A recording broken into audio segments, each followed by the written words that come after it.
Ang nakaraan.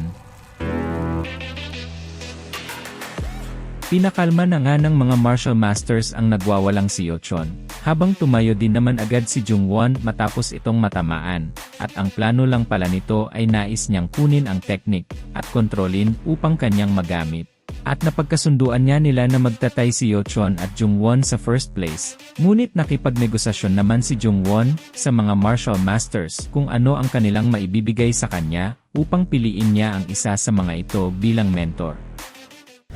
At sa kasalukuyan, habang nagpapahayag ng kagustuhan ang lahat ng mga martial masters na maging disipulo, si Jungwon ay bigla din namang nagsalita ang Lightning Fist King, at sabi nito, natuturuan niya si Jungwon sa kasanayan patungkol sa espada. Ngunit sinagot din naman agad siya nito, na hindi lang sa swordsmanship ang gusto niyang mamaster, at natuwa nga ang Lightning Fist King sabay pasigaw na sinabing siya na nga ang magiging disipulo nito. Ngunit bigla din namang nagsalita si Sunyon, at nagpasalamat nga si Jungwon dito, dahil kung wala ang King of Brilliance, ay wala din siya sa lugar na ito. Kaya't nainis ang Lightning Fist King dahil para bang magkakilala na si Jungwon at si Sunyon. At dahil dito ay napangiti nga ang King of Brilliance, dahil napansin nitong si Jungwon ay walang sama ng loob sa kanya sa kabila ng lahat ng kanyang ginawa sa pamilya nito. At parang naiinggit din naman ang ibang mga martial masters, dahil mukhang si Sunyon ang pipiliin ni Jungwon, at hinimok na nga siya nito na maging disipolo. Subalit ay nagpakilala ding muli si Jungwon sa mga tao, at sinabi niyang galing siya sa Orthodox Murim. At nagulat niya ang mga tao sapagkat alam naman nilang sa ngayon ay sila ay nasa Heaven Earth Association na kaaway kung saan nanggaling ang ating bida. At dahil dito ay umatake din naman ang ibang martial masters upang patumbahin si Jungwon, subalit pinigilan din naman sila ni Sunyon at pinapatigil ang kanilang ginagawa. At nagalit niya ang Sound Master sapagkat muntikan na nilang gawing disipulo ang kalaban nilang Murim. At bigla din namang nagsalita si Jungwon at sinabi niya na kahit nagaling siya sa Orthodox Murim ay hindi niya gusto na ipanganak sa Orthodox clan. At ginagawa niya ang lahat ng ito upang ipangalandakan sa madla, na simula ngayon ay pinuputol na niya ang lahat ng kanyang koneksyon sa kanyang clan at buong puso niyang tatanggapin ang Heaven Earth Association. Kaya't napapatawa na lang din si Sunyon sa ginawang desisyon na ito ni Jungwon, at dagdag pa ngang sinabi ng ating bida na sa ngayon ay wala ng problema at pwede na siyang maging disipulo ng kahit na sino mang martial masters sa kanyang harapan ngayon. At sa isip niya ni Sunyon na siguradong siya na ang martial master na pipiliin nito, subalit bigla din namang nagsalita ang Dark Sect leader na siya lamang ang option ni Jungwon. At kung sasali nga siya sa Dark Sect ay meron itong ibibigay sa kanya, at ito ang tinatawag na Evil's Rule Sword. Kaya't nagalit na nga si Sunyon sa pagdadala ng Dark Sect leader ng napakadelikadong espadang ito. Kaya't napapaisip din naman si Jungwon dahil mayroon siyang nasasagap na dark energy sa espadang ito. At ang espadang ito ay isa lamang sa 3 demonic sword na ginawa ng isang master artisan, at mayroon itong kapangyarihan na ilabas ang kasakiman ng isang tao pag nakakahawak dito. At ramdam na ramdam nga ni Sunyon ang kakaibang aura na lumalabas dito, at kahit na nasa loob pa ang espada ay nakakaramdam siya ng takot. At napapaisip nga si Sunyon sa planong ginawa ng Dark Sect leader, at kaya dinala nito ang Evil's Rule Sword dahil kapag nahawakan ni Jungwon ang espadang iyon ay lalabas ang tunay niyang intensyon, na hindi ito nagsisinungaling at tatalikuran niya ang sarili niyang clan para sumapi sa kanila. Kaya't malalaman nila ang tunay na pakay ng batang ito, at napapangiti nga ang Dark Sect leader sapagkat matutuklasan na nila kung nagsisinungaling ba o katotohanan ang mga sinasabi ni Jungwon. At sa mga nakikita nga ng ating bida ay parang tinatawag siya ng espada na hawakan ito. At dahil nag-e-specialized ang Dark Sect sa pagkalap ng impormasyon, ay posible niyang piliin na maging disipolo dito upang mas marami pa ang kanyang malaman patungkol sa pumatay sa kanyang lolo. At kung sa pagdating sa dark energy ng espada, ay hinding-hindi tatalab ang kapangyarihan nito sa kanya, sapagkat i-absorb lang ni Jungwon ang dark energy nito gamit ang kanyang ritual of attachment.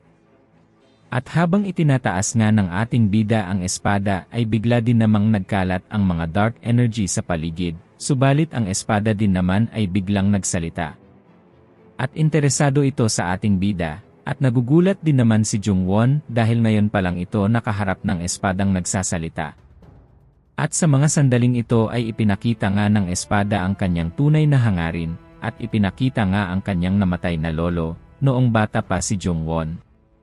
At iyon nga ang gustong gawin ng ating bida sa simula pa lang ang ipaghiganti ito, at unti-unti niyang nagpakita ang halimaw na nasa loob ng espada sa likuran ni Jungwon. At hinay-hinay niyang kakainin ang kaluluwa ng ating bida, ngunit mayroon din namang napansin ang halimaw. At bakit mayroong napakalaking bakod sa isip ni Jungwon, at ito nga ay nakapaligid sa isang senaryo lamang upang siya ay makapag-focus sa paghihiganti. At na-curious na ang halimaw kung ano pa ang nasa loob ng isip ni Jungwon, kaya tinignan niya pa ito ng maigi, at sa napakalawak na lupaing ito ay mayroon din naman siyang napansin. At makikita nga sa kalagitnaan nito ang isang malaking gate, at napapatawa na lang din ang halimaw dahil kakaiba nga ang nasa loob ng isipan ni Jungwon. At ramdam nga nito na sa loob ng gate naglalagi ang tunay na pakay ni Jungwon, at sinubukan niyang buksan ng halimaw ang gate ng isipan ng ating bida. Ngunit nagulat nga ito dahil hinawakan din naman ni Jungwon ang kanyang kamay, at hindi nga ito makapaniwala dahil hindi dapat magising si Jungwon sa kanyang halusinasyon. Subalit nang lumingon ang halimaw, ay nandoon pa din naman ang katawan ng batang Jungwon. At laking gulat nito nang matunghayan niya, at sa harapan nito ay ang isang mas malakas pang nilalang kaysa sa kanya. At habang hinahawakan nga ni Jungwon ang espada ay biglang umitim ang mga mata nito, kaya't nag-focus na ito kung ano pa ang mangyayari kay Jungwon. At sa mga sandaling iyon ay bigla din namang nabalot ng dugo ang paligid, kaya't nagugulat na lang din naman si Sunyon. At dito ay napansin niyang nag-isa na lang siya sa paligid, at hindi na nga niya malaman kung realidad ba ito o ilusyon. Habang papalapit din naman sa kanya si Jungwon, at napapalibutan nga ang buong katawan nito ng maitim na apoy. At alam na alam ni Sunyon sa kanyang isipan na nang makita niya ang mga apoy na iyon, ay nasa delikado ang kanyang buhay, at sa mga oras na ito ay nakaramdam siya ng panginginig at takot na sa buong buhay niya ay hindi niya kinakatakutan ang mamatay. At hindi nga ito makagalaw sa kanyang kinaupuan, at kung magpatuloy ang mga nangyayari ay siguradong katapusan na niya. At bigla ngang napabuntong hininga si Sunyon, at kasabay dito ay bumalik din naman sa kanya ang kanyang kamalayan. At hindi pa rin ito makapaniwala na nakabalik si Jungwon, at sa isip ni Sunyon ay mukhang nagkamali sila dahil para bang napakawalan nila ang hindi dapat. At hindi lang din naman martial masters ang nakaramdam noon pati na din ang kaluluwa ng espada, at sa loob nga ng isipan ni Jungwon ay nagsimula itong tumakbo papalabas. At sinasabi pa nga niya na dapat ay hindi na lang siya pumunta dito, at kine-question ng halimaw kung anuman ang nagtatago sa katawan ni Jungwon. Na para bang ang tinitignan niya ay ang katapusan na nagkatawang tao. At bigla din naman itong napadapa, kaya't labis na lamang ang takot ng halimaw. Dahil siguradong sigurado siya na lalamunin lang siya nito, ngunit nabigla din naman ang halimaw dahil hindi lang siya pinansin nito. At bigla ngang huminto sa harapan ng napakalaking bakod, at bigla nga itong nagsalita na kamakailan lang ay napakarami ng bumibisita sa kanya. At kasabay dito ay biglangan niyang pinitik ang kanyang mga daliri, at sa pamamagitan nito ay inatake niya ang halimaw. Na nagdahilan ng pagsabog ng napakalakas na kapangyarihan nito, at nagkalasub-lasub na ang katawan ng halimaw, hanggang sa ito ay magkawatak-watak at mawala ng tuluyan. At dahil dito ay biglangang nagising si Jungwon, at napapaisip ito dahil bigla siyang nawalan ng malay ng ilang segundo. At napansin din naman ni Jungwon ang panginginig ng espada habang hinahawakan niya ito, at sa mga sandaling iyon ay damang-dama sa paligid ang katahimikan. Kaya't napapatingin na lamang si Jungwon sa mga martial masters, at naghihintay kung ano ang sasabihin ng mga ito. At nag-alala din naman ang Blue Spirit para sa kalagayan ni Jungwon, at naipaliwanag nga ng ating bida na habang hinahawakan niya ang espada ay mayroon itong nakitang mga alaala ng mga tao na nakahawak ng espadang ito, at isa na nga doon ang Dark Sect Leader, kaya't napapangiti na lamang din si Jungwon at naging interesado siya dito. At hanggang ngayon ay balisa pa din naman ang mga martial masters sa mga nakita nilang ilusyon, at bigla ngang iwinasiwas ni Jungwon ang espada, upang putulin ang tensyon sa paligid. At nagtataka nga ang mga martial masters sa espadang ito kaya't sinubukan ni Sun Yon na hawakan, at bumaba nga ito upang tingnan ng malapitan ang espada. Kaya't nag-alala din naman ang leader dahil alam niyang delikado ito. Dahil nung hinawakan nga niya ito ay hindi niya nakontrol ang kanyang sarili. Ngunit laking gulat din naman ni Sun Yon na walang nangyari sa kanya habang hinahawakan ang espada. At kamakailan lang ay walang tigil ang pagkalat ng dark energy sa espada. Ngunit sa ngayon ay sigurado na ang mga martial masters na si Jung-won ang napili ng Evil's Rule Sword na maging tagapagmana nito, at doon niya nagtapos ang panghuling pagsubok at napili nga ni Jung-won ang Dark Sect. At medyo disappointed din naman si Sun Yon na hindi niya nakuha si Jung-won na maging disipulo, subalit ay nakuha din naman nito si Yeochon. At wala ngang pag-aalinlangan na pinili ni Yeochon ang King of Brilliance. At si Mu Jiangyak naman ay napunta sa Lightning Fist King, at ang nakuha naman ng Sound Master ay si Moharang, at si Muyong ay napunta sa Scarlet Blood Squad, at sa pagtatapos ng pagsubok ay nabalot din naman ng katahimikan ang Corpse Blood Valley. At sa kasalukuyan naman sa Heaven Earth Association, at makikita namang sumama si Jung-won sa Dark Sect Leader, at ito na ang kanyang magiging panibagong tahanan sa ngayon. At napatanong din naman ang Dark Sect Leader kung ano ang gustong matutunan ni Jung-won, at sinagot din naman siya nito na hindi naman siya mapili at gagawin niya ang lahat ng kanyang makakaya upang matuto. At dahil sa kanyang mga naririnig ay natutuwa nga ang Dark Sect Leader.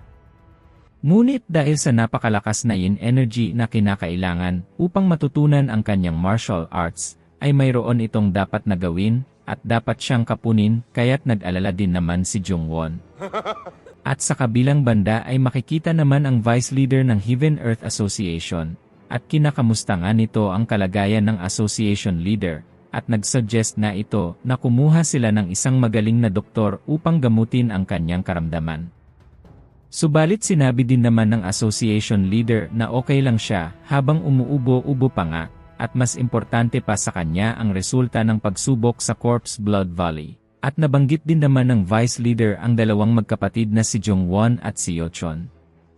At sinabi nga nito na noong una ay pinaglalaruan lang nila ang dalawa, subalit biglang nag-iba ang lahat, at akala nila ay mamamatay ang magkapatid subalit nakamit pa nga nila ang first place, kaya't nagulat din naman ang Association Leader, at napapatawa na lang din ito. At nag-suggest ang Vice Leader na tanggalin ang dalawang iyon, subalit nagalit din naman ang Association Leader at sinabing huwag niyang pakikialaman ang magkapatid, at napagtanto nga ng Vice Leader na kahit may sakit ito ay napakalakas pa din niya. At umalis na lamang din ang matanda matapos itong magpaalam sa Association Leader. At napabuntong hininga na lamang din ang Vice Leader sa pag-uusap nilang iyon. At habang siya ay naglalakad ay mayroon din namang napakalakas na nilalang na sumulpot sa kanyang likuran. At hindi nga napansin ng Vice Leader ang presensya nito, at napaisip siyang nag-improve na nga ang martial arts ng taong ito. At sa tatlong disipulo ng Association Leader, at siya ang tinaguriang pangalawa, at ang pangalan niya ay si Jang Nung-ak, at kahit na siya ang pinakamahina sa tatlo ay disipulo pa din ito ng Association Leader. At napapatanong na lang si Nung-ak kung natagpuan na ba ng Association Leader ang kanyang hinahanap, at wala din namang maisagot ang Vice Leader dito, at may nabalitaan nga si Nung-ak na ang nanalo sa Corpse Blood Valley ay taga-Orthodox Morim, kaya't nag-alala din naman ang Vice Leader, at baka kung ano ang gawin nito sa dalawa. At si Nung-ak ay interesado naman sa mga malalakas na martial artist, at kung hindi niya makolekta ang mga ito ay siguradong mapapatay sila. At sa kasalukuyan ay nakarating na nga si Jung-won sa Dark Sect, at siya ay inilibot ng Dark Sect Leader, at sa ngayon ay nandito na sila sa personal training hall nito. At nag-curious nga si Jung-won sa lugar, at tinanong din naman siya ng Dark Sect Leader kung gusto nitong matuto ng martial arts, at sinagot din naman siya ni Jung-won hindi pa siya handa ngayon.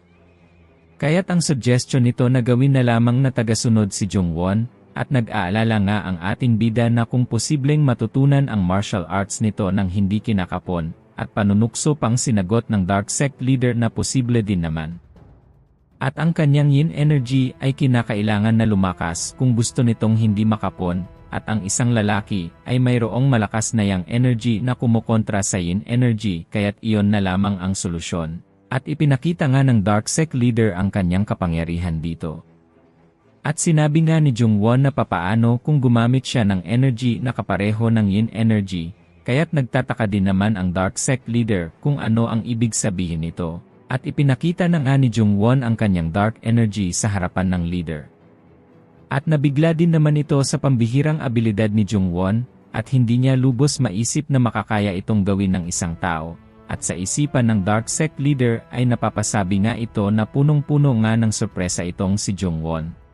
At dahil doon ay posible nang matuto si Jungwon ng martial arts ng Dark Sect leader, at nabanggit nga nito na mayroon siyang 3 disipolo na hindi pa nakakapon, at silang lahat ay nasa level na ng True Peak Realm. Ngunit bigla din namang naantala ang kanilang pag-uusap nang pumasok ang guard at mayroon itong mahalagang mensahe. At ang mensaheng ito ay galing sa Imperial Palace. At nasabi pa nga ng gwardiya na mukhang natagpuan na nila ang underground prison flower, at pinigilan din naman ng Dark Sect leader ang gwardiya sa pag-ingay nito. Kaya't na-curious nga si Jungwon kung ano ang pinag-uusapan ng dalawa, at nagpaalam nga ang Dark Sect leader kay Jungwon at aalis muna ito. At para bang ngayon ay nasisigurado na nila na yon na ata ang hinahanap ng association leader, kaya't kinakailangan na magmadali ng Dark Sect leader. At sa kabilang banda ay na-memorize na nga ni Jungwon ang mga nakasulat sa scroll na martial arts na ituturo sana ng Dark Sect leader, at bigla din namang mayroong pumasok sa training hall at parang ito ay nagagalit. At dito ay makikita nga ang 3 disipulo na nabanggit kanina ng leader, at mukhang naiinis sila sa ginagawa ngayon ni Jungwon. At bigla nga itong mayroong napansin na dala-dala ng ating bida, at ito ang Evil's Rule Sword. At dahil dito ay lubos na nagalit ang mga disipolo, dahil nagbuwis ng buhay ang isa sa kanila, upang makuha lang ang espada, at siya lang ang hahawak nito ngayon. At walang ano-ano ay bigla din namang sumugod ang 2 disipolo, kaya't napatayo na lang din si Jungwon upang pagbigyan ang mga ito. At sa bilis nga ni Jungwon ay nahawakan agad nito ang mukha ng isang disipulo, sabay ibinalibag sa sahig, at binalian niya ng kamay ang isa pang disipulo na nagtatangkang umatake sa kanya. Kaya't nagugulat nga ang isang senior disciple dahil napakadali lang niyang napatumba ang dalawa, kahit na nasa True Peak Realm level na sila, at bigla din namang hinugot ni Jungwon ang espada, at itinutok ito sa liig ng isang disipolo. Sabay sabing kunin nito ang espada kung makakaya niya, at kinabahan din naman ang senior disciple sa ginawang ito ni Jungwon, at biglang ang napuno ng galit na ang kanyang isipan. Dahil simulat sa pool ay siya naman talaga ang dapat na magmay-ari ng espada na ito, at pasigaw pa nitong sinabi na siya ang magiging tagapagmana at papatayin niya ito. At sa mga sandaling iyon ay bigla nga niyang napansin na nasa kamay na niya ang espada, at napangiti nga si Jungwon at pinalakpakan ang sinabing ito ng senior disciple, at bigla din namang nakaramdam ng kakaiba ang disipulo. Dahil hindi nga nito matanggal sa kanyang kamay ang espada, na nagdulot ng pagdurugo ng kanyang kanang kamay, at nag-offer din naman ng tulong si Jungwon, at sa sobrang sakit nga ay pinapagmadali nito si Jungwon. At sa mga sandaling iyon ay ipinalabas ng ating bida ang kanyang enhanced sword energy, at nangangamba ang senior disciple kung ano ang gagawin ni Jungwon, at pangiti pa ang pinutol nito ang kanyang kamay na may hawak sa espada. At sa kabilang banda naman ay patuloy na nag-uusap ang Dark Sect leader at ang kanyang gwardiya, at bigla din naman siyang pinapupunta sa training hall dahil mayroong nangyayari.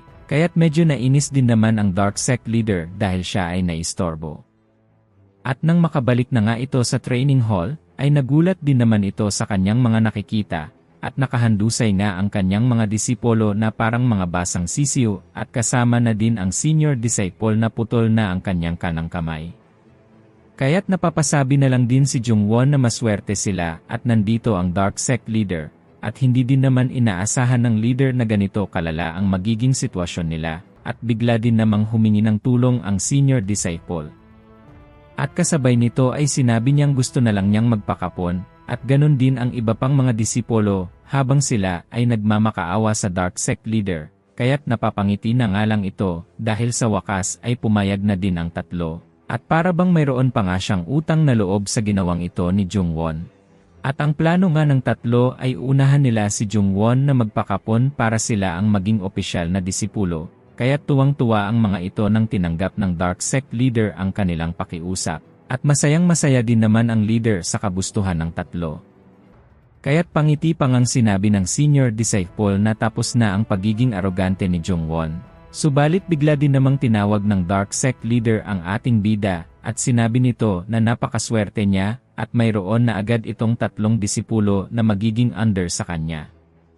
At naguguluhan naman ang mga ito dahil sila nga ang naunang pumunta sa Dark Sect at bakit magiging under sila kay Jungwon. Ngunit sinabi din naman ng Dark Sect leader na mas naunang maging opisyal na disipulo si Jungwon kaya't nararapat lamang na ganito ang mangyari, at bigla din namang nagbigay-pugay ang isang disipulo sa ating bida. At dahil dito ay nagalit niya ang dalawa, at ang isang disipulong ito ay buo na ang pasya, at sa isipan niya ay siguradong si Jungwon ang magiging Dark Sect leader sa hinaharap. At umalis na nga ang tatlo at dadalhin sila ng mga gwardya sa medicinal hall, at naiwan din naman ang dalawa habang pinag-usapan nila kung bakit ginawa iyon ng Dark Sect leader. At bigla din namang humingi ng paumanhin ang leader dahil iniwan niya ito sa kalagitnaan ng pagtuturo, subalit sinabi din naman ni Jungwon na na-memorize na niya ang lahat ng nakasulat sa scroll kaya't nabigla din naman ang Dark Sect leader dito.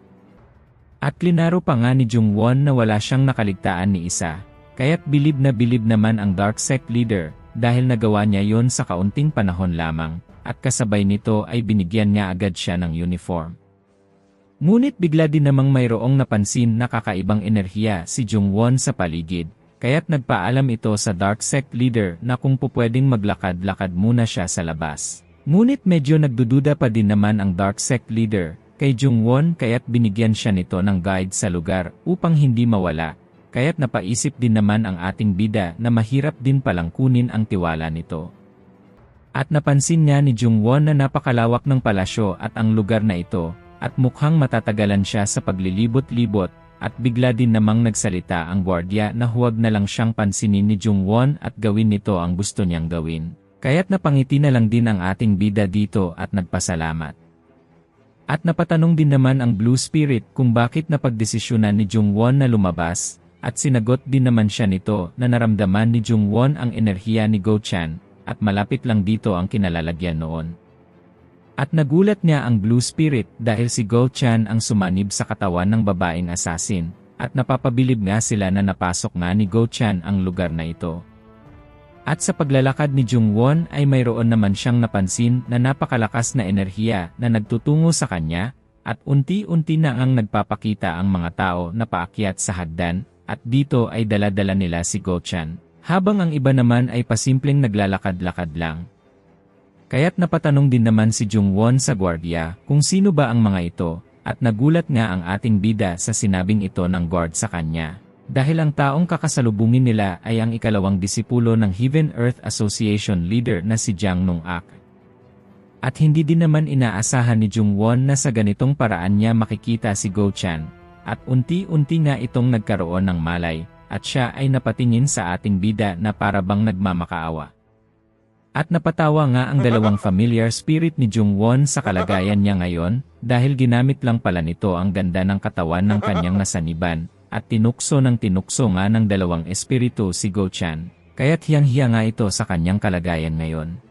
3 araw ang nakaraan ay napasali nga si Go-chan sa Red Flower Pavilion, at ang layunin nito ay para hanapin si Jungwon, at dahil nga doon ay natipuhan siya ng isang disipulo ng 5 Kings. At natipuhan na nga siya nito, kaya't pag-igihan niya ang pag-acting sa harapan niya.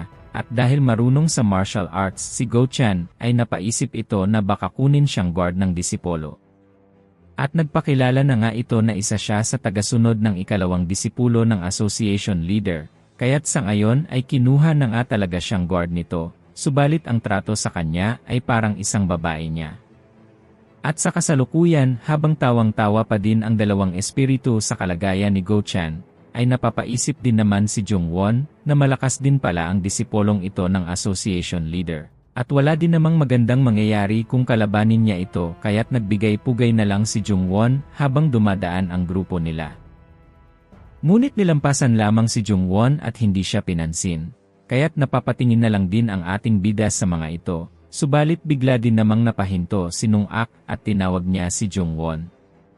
At sa napakabilis nitong galaw ay napunta agad ito sa harapan ng ating bida sabay sabing ikaw nga ang hostage na galing sa Orthodox Morim, kaya't sinabi din naman ng Blue Spirit na magbow si Jungwon sa harapan nito dahil hindi niya ito matatalo. At ramdam na ramdam din naman sa paligid ang kanyang enerhiya, at kung sakaling siya ay mahuli nito ay siguradong gagawin siyang laruan o di kaya ay papatayin na lang, kaya't tinapik-tapik nga si Jungwon at sinabing interesado siya dito. At dagdag pa nito na bakit nakakuha ng first place si Jungwon at kitang-kita din niya na ang level nito ay early peak pa lang. At sumagot din naman na agad si Jungwon na naging maswerte lang siya sa mga laban, at bigla din namang akmang tutusukin nito ang kanyang mga mata, subalit alam ni Jungwon na sinusubok lang siya nito, kaya't siya ay nagkunwari at umakting na parang nagulat at nanginginig.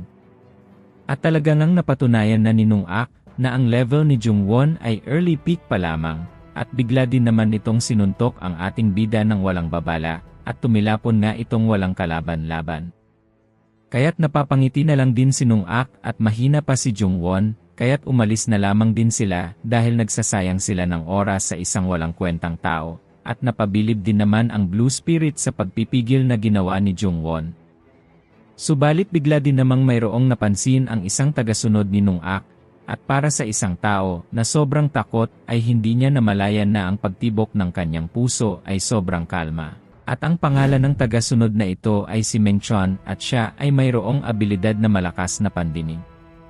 At dagdag pa nga ni Mengchon na ni saglit ay hindi nagulat si Jungwon sa ataking iyon ni Nung Ak, kaya't bigla ngang nabuhayan ng loob itong ikalawang disipulo. Kaya't napapangiti na lang din si Jungwon at parang mapapalaban siya sa mga oras na ito. At sa ngayon ay chinek ng muli ni Nung Ak ang tibok ng puso ni Jungwon at napatunayan niya nito na sobrang kalma nga ng kanyang puso. At bigla din namang nakaisip ng alibay si Jungwon at sinabi niya na ang kanyang guro ay tinuruan siyang maging kalma sa harap ng isang dakilang tegri, at bigla din naman itong napabilib sa pananalita ni Jungwon. Kaya't sa isang pitik lamang ng kanyang mga daliri, ay umatake din naman ang isa pa niyang tagasunod at ito ay lumitaw sa likuran ni Jungwon at sinalag din naman niya agad ito. At inutusan pa nga ni Nung Ak ang kanyang tagasunod na atakihin pa si Jungwon dahil gusto niyang makita ang abilidad nito sa martial arts. At pinipigilan pa din naman ang Blue Spirit si Jungwon at kontrolin nito ang kanyang emosyon, at walang tigil pa nga ang pag-atake nito sa ating bida, at tinatanggap lang din naman ni Jungwon ang mga suntok at ang mga pambubugbog nito. Ngunit parang nanonood lang din naman si Nung Ak at wala siyang pakialam kay Jungwon. At napasabi din naman ang babaeng tagasunod nito na ipatigil na niya ang pag-atake at baka mamatay si Jungwon, subalit bigla din namang sumugod si Mengchon at sinabi niyang siya na ang bahala dito. At nagsimula na nga itong hugutin ang kanyang espada at sisiguraduhin niya niyang maipapakita ni Jungwon ang kanyang itinatagong abilidad. At hindi niya ito mapipeke sa harapan ng bingit ng kamatayan, kaya't habang papalapit na nga sa liig ni Jungwon ang espada ay napapangiti na lang ito, at sinalag na niya ang atake nito gamit ang Evil's Rule Sword. At hindi lang isa kundi dalawa ang kanyang pinigilan sa kanilang mga pag-atake, at nagulat nga ang isang tagasunod dahil sa pagkakataong ito ay hindi na niya makayanan ang paghawak ni Jungwon sa kanyang kamao. At pinipigilan lang ni Jungwon ang kanyang sarili, kaya't binalian nga niya ito ng mga daliri. At sa ngayon ay hindi na nga niya palalagpasin ang kanilang mga ginagawa, at kalmado pa din naman si Mengchon sa kabila ng lahat. At sa mga sandaling ito ay bigla din na namang napapalakpak si Nung Ak, at ito nga ang gusto niyang makita sa isang top trainee na nakapasa sa Corpse Blood Valley. At dagdag pa nga ni Nung Ak na ramdam niyang ang level ni Jungwon ay nasa supreme peak sa napakabatang edad niya ngayon. Kaya't nagugulat nga si Go Chan nang marinig nito ang martial arts level ni Jungwon dahil naaalala pa nga nito na noong nakaraang buwan nga ay wala pang alam si Jungwon patungkol sa martial arts.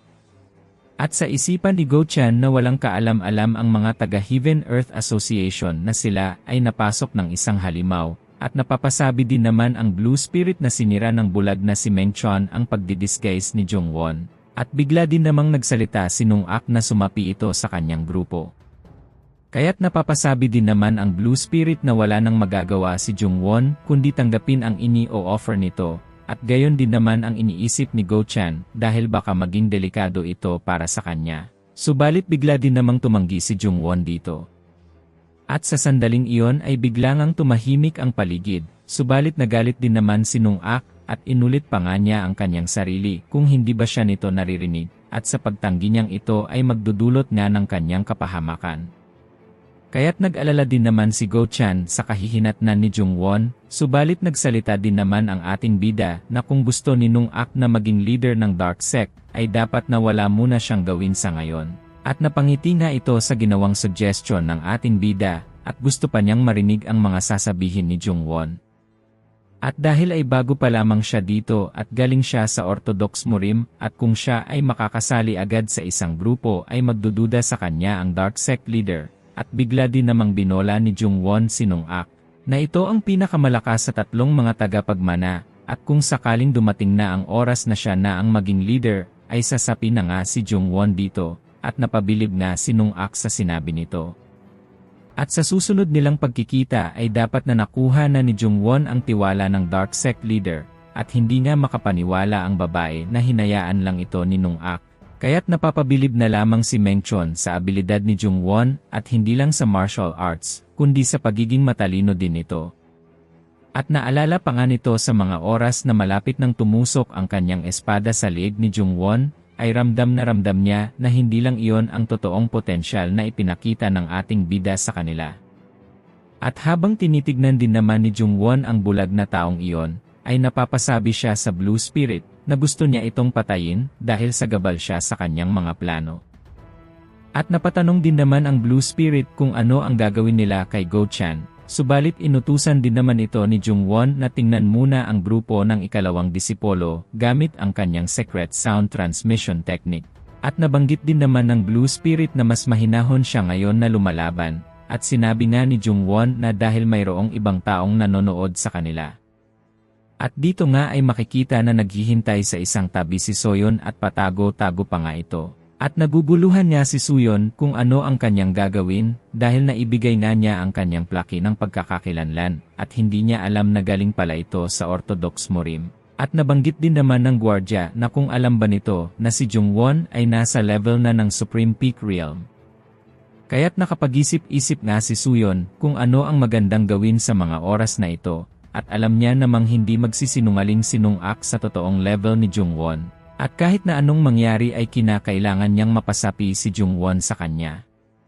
Samantalang nagugulat din naman ang tatlo sa kanilang mga nakikita ngayon, dahil binigyan niya si Jungwon ng Dark Sect ng kanyang sariling mansion, na para bang siya ay tinatrato nilang official na disipolo. Subalit punong-puno din naman ito ng mga alipin at mga gwardya na nakapalibot sa paligid. Kaya't napapaisip nga si Jungwon na hindi pa talaga siya pinagkakatiwalaan ng Dark Sect leader. At nang makapasok na nga si Jungwon sa kanyang kwarto, ay nagpaalam din naman ang gwardya na aalis na siya. Subalit pinapasok din naman ni Jungwon ang gwardya dahil meron silang pag-uusapan. At habang papasok nga ito ay inutusan siya ni Jungwon na huwag nitong i-report ang mga nangyari ngayon. At dagdag pa nga ni Jungwon sa gwardya na kung ano ang sabihin niya ay yun lang ang kanyang ire-report.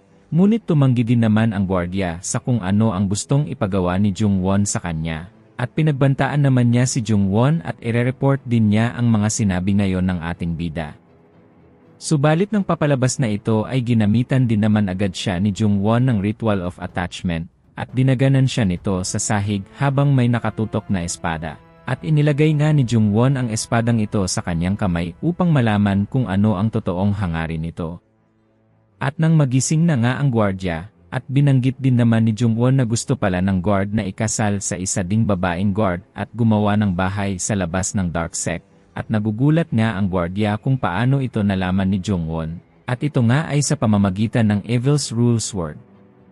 Subalit sa kanyang isipan ay hindi pa din niya tatraidorin ang Dark Sect leader, kahit ano pa ang gawin ni Jungwon, ngunit bigla din namang ibinato ni Jungwon ang isang hairpin.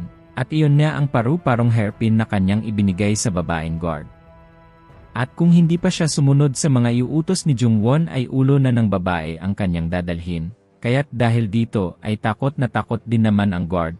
At ang iniutos na ni Jungwon ay huwag nitong i-report ang away na nakita niya kanina. Ngunit alam na nito ang mangyayari kung siya ay suway ng gwardiya. At napatanong din naman ito sa iba pang mga gwardya sa paligid kung nakita ba nilang lumabas si Jungwon kanina, subalit wala din namang nakita ang ibang gwardya. Kaya't nagtataka na lang din ito kung sino ang kumuha ng hairpin ng kanyang magiging asawa, at wala nga siyang kamalay-malay na ang may kagagawa nito ay ang familiar spirit ni Jungwon. At nang mapunta na nga ang gwardya sa Dark Sect leader, ay pinigilan niya ang kanyang sarili na mag-report ng katotohanan, dahil parang nararamdaman nga nito na parang mayroong nakatingin sa paligid. Kaya't natutuwa din naman ang Dark Sect leader na walang nangyaring masama nung magkita si Jungwon at Ninong Ak. Subalit hindi din naman nakontento ang Dark Sect leader sa report ng gwardiya, at hindi ka paniwala na walang gagawin si Nong Ak. At inutusan niya ang isang assassin na manmanan ang buong mansion, kung saan naglalagi si Jungwon at ang lahat ng mga tao doon, at bigla ngang nawala ang assassin na yon na parang bula, at nagtungo agad kung nasaan si Jungwon. At makaraan ang isang linggo na paglalagi ng ating bida sa Dark Sect, ay makikitang nagugulat nga ang leader, at inutusan niya nito na ipakita sa kanya ang itinuro niyang teknik at ipinerform din naman agad ito ni Jungwon ng napakapulido. At dahil nga isang henyo si Jungwon na kahit na sa libro lang niya binabasa, ay natututunan niya agad ang mga teknik, at biglang iniba ng Dark Sect leader ang paraan ng kanyang pagtuturo dito. At makaraan naman ang ilang araw ay dumating na nga ang report ng assassin na kanyang inutusan, at sa laking gulat niya ay wala nga itong matagpuan na kakaiba sa nakaraan ni Jungwon, at napaka-normal nga ng mga ginagawa ng ating bida. Kaya't hindi mapakali ang Dark Sect leader, dahil parang may mali, at sa pagmamanman niyang iyon, kay Jungwon ay wala pa din itong makitang ikinikilos na masama ng ating bida. At alam ng leader na alam din ni Jungwon na mayroong nag-ispiya sa kanya, at tinawag nga nito ang assassin na kanyang inutusan, at ang assassin na ito ay isang special grade at hindi basta-basta lang. At sa ngayon ay inutusan niya ang assassin na ito na siya na mismo ang magmanman kay Jungwon, at tiwalang-tiwala din naman ang Dark Sect leader na mayroon itong matatagpuan patungkol kay Jungwon. At nakapasok na nga ito sa loob ng kisami ng kwarto ni Jungwon, at mayroon itong napansin na kakaiba na ginagawa ang ating bida, at kinokontrol nga ni Jungwon ang bawat isang guard at mga alipin sa loob ng mansyon. Kaya't hindi nakapagpigil ang assassin at susubukan niyang lumapit kay Jungwon habang ito ay nakatalikod. At sa bilis nga nito ay nakalapit din naman agad siya dito, at bigla ngang nagsalita si Jungwon na ang agad din naman ng demonyong monghe na makabalik. At makikita din namang nasapian nga ng demonyong monghe ang assassin na pinagkakatiwalaan ng Dark Sect leader, at hawak-hawak nito ang isang sikretong scroll na pinakakaingatan ng Dark Sect leader. At 3 araw nga ang nakakaraan ay inutusan ni Jungwon ang Blue Spirit, at ang demonyong monghe na imbestigahan ang buong Dark Sect. At natagpuan nga nila ang assassin na ito, kaya't pinagtulungan nga nilang dalawa, at pinasapian sa demonyong monghe, at ito nga ang resulta ng lahat ng mga ginawa ni Jungwon. At kahit na 1 linggo pa lamang siyang naglalagi dito sa Dark Sect, ay halos nasakop na niya ang lahat ng mga tauhan ng teritoryong ito. At napansin din naman ni Jungwon na ang scroll na ito ay ang siyang tinitingnan ng Dark Sect leader paminsan-minsan, kaya't nagtataka nga siya kung ano ang nilalaman nito. At makikita din naman ang isang assassin na nakaluhod sa harapan ni Jungwon. At ang assassin na ito ay inutusan ni Mengchon para manmanan si Jungwon. At napapaisip na lang din naman ang Blue Spirit kung ano nga ba ang layunin ni Mengchon, subalit bigla din namang naintindihan ni Jungwon ang lahat, at napapangiti pa nga ito sabay sabing nautakan nila tayo. At dahil ang assassin na ito ay galing sa Orthodox Morim ay siguradong magkakaroon ng kabuluhan ngayon, at halata naman na pinapasok nila ang assassin na ito, upang itrap si Jungwon at maisisi sa kanya ang lahat na nagtatago siya ng espiya. At sa ngayon ay makikita na nga ang tagapangasiwa ng Dark Sect sa harapan ng mansyon ni Jungwon at siya ay tinatawag upang lumabas, at napapaisip nga si Jungwon sa ginawang planong ito ng bulag na taong iyon. At ang tanging layunin niya ay i-frame up si Jungwon na siya ang contact sa espiya ng Orthodox Morim. At makikita ng si Mengchon ang may pakana ng lahat ng ito dahil siya ang nag-utos sa assassin, at handang-handa din naman ito na mamatay para sa kanilang mga plano, kaya't sinimulan na nga nila at nagpasalamat si Mengchon sa pagsasakripisyo nito. At ang tagapangasiwa nga ng Dark Sect ay nasuhulan ni na Meng Chon, at kasabay nito ay aaminin din ng assassin na kasama niya si Jung-won bilang espiya. Kaya't napapangiti na lang din si Meng Chon sa napakapulido nilang plano at inaasahan niyang mamamatay si Jung-won sa pamamagitan ng torture. At nang makabalik nga ito sa kanyang mansyon, ay bigla siyang mayroong napansin sa paligid, na para bang napakatahimik ng lahat, at makikita din naman na ang mga guards ng kanyang mansyon ay isa-isang nawalan ng malay. Kaya't kinuha agad ni Meng Chon ang kanyang espada. Ngunit laking gulat nito nang wala nga siyang makita sa paligid, at wala siyang maramdamang presensya na kakaiba. At lumabas nga siya para tingnan ang kanilang hallway, at bigla din naman nitong hinugot ang kanyang espada at naghahandang umatake, sapagkat meron ng taong papalapit sa kanya. At kinabahan na ito sapagkat parang pamilyar sa kanya ang taong iyon. Sabay pasigaw na sinabing papaano siya nakapasok sa kanyang mansyon, at makikita ngang ito ang ating bida na si Jung-won at siya ang may kagagawan kung bakit biglang tumahimik ang paligid dahil inubos niya ang mga guards.